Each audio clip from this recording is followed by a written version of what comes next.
estem. A nivell d'imaginar, el que a mi em preocupa molt és que, relacionat amb el canvi climàtic, fins i tot en futurs econòmics, energètics o de natura, pensem massa en futurs distòpics, en futurs en els quals tot va pitjor, i tenim molt poca capacitat d'imaginar futurs millors, no?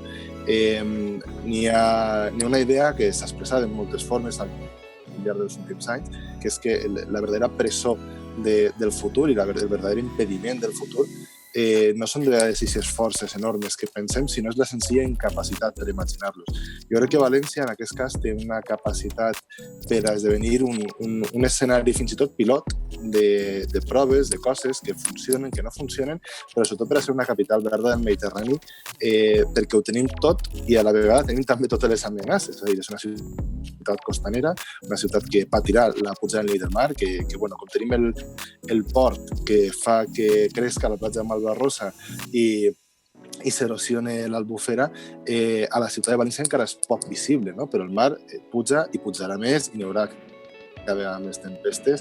Hem de repensar la part costanera, hem de repensar l'agricultura que ens envolta, hem de repensar també tot el que són la nostra connexió amb el nostre entorn. Al final les ciutats són grans consumidores d'energia i recursos, i jo crec que sí que tenim l'oportunitat d'impulsar aquesta transició ecològica i que siga la que guie d'alguna forma.